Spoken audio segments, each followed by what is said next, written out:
भाई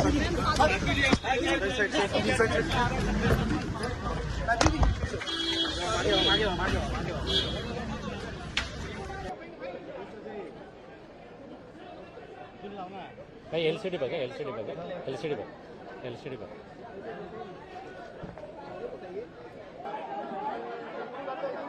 गत 17 वर्षों से हम अपनी जीवन का ये दिन की राह देख रहे थे।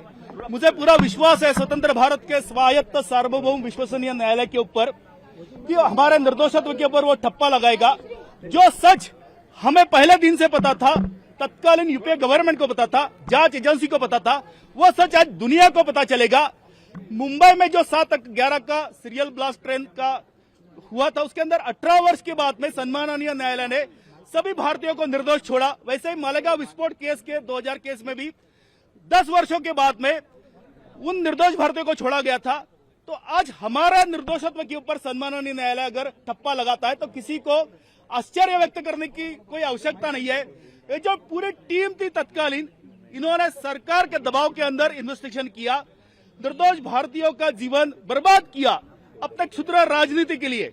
हिंदू आतंकवाद का मुद्दा उठाया गया था। हिंदू आतंकवाद के साथ मकोका पर हटा दिया गया है। एक बड़ी कामयाबी उस वक्त आपको मिली 2017 में जब एनआईए ने मकोका हटाया।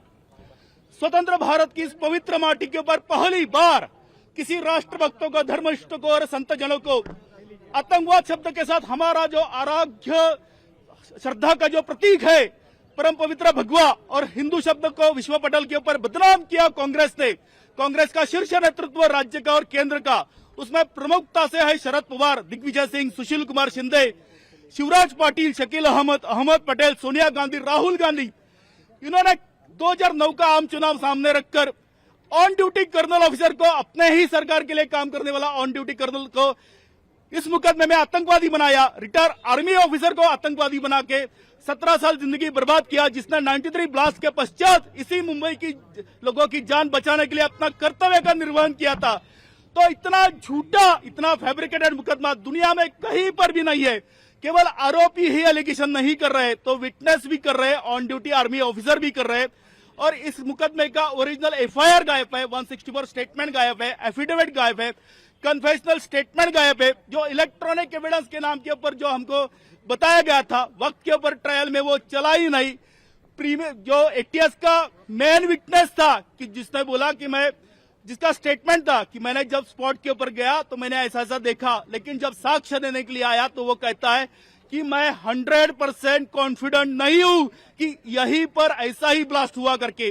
तो 40 विटनेस जो हॉस्टाइल हुए उसमें प्रमुखता से आर्मी ऑफिसर है, लेमैन नहीं है। तो एक आम आदमियों को तो परेशान किया ही किया है, लेकिन जो गवर्नमेंट के लिए काम कर रहा था, जिसके बदन के ऊपर वर्दी थी, उनको भी इस मुकदमे में प्रताड़ित किया गया, अपमानित किया गया, केवल और केवल क्षुद्र राजनीति के लिए।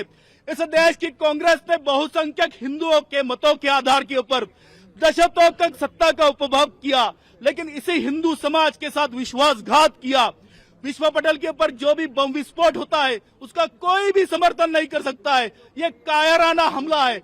इन गुनहगारों को तत्काल सजा मिलनी चाहिए थी, लेकिन राजनीति के लिए इस मुकदमे का बहुत ही गलत इस्तेमाल किया गया। टैक्स पेयर का पैसा 17 वर्ष बर्बाद किया, इसके लिए कौन जिम्मेदार है? समीर जी, एलएमएल वेस्पा का चेसिस नंबर भी नहीं था, चेसिस नंबर मिटा दिया गया था।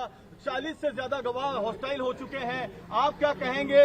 9 साल आप लोगों के गए जेल में इस पूरे मामले में, जो तार जोड़े गए भोपाल, इंदौर और मुंबई और तमाम चीजों के। इस मुकदमे में सभी आरोपियों को इलीगल डिटेन किया गया। सभी आरोपियों को झूठे नाम से लेके आए और हेवी टॉर्चर किया। दुनिया की पुलिस आरोपी को मारती है, लेकिन वो साधन होता है, साध्य होता है कि उसका गुनाह वो कबूल करे।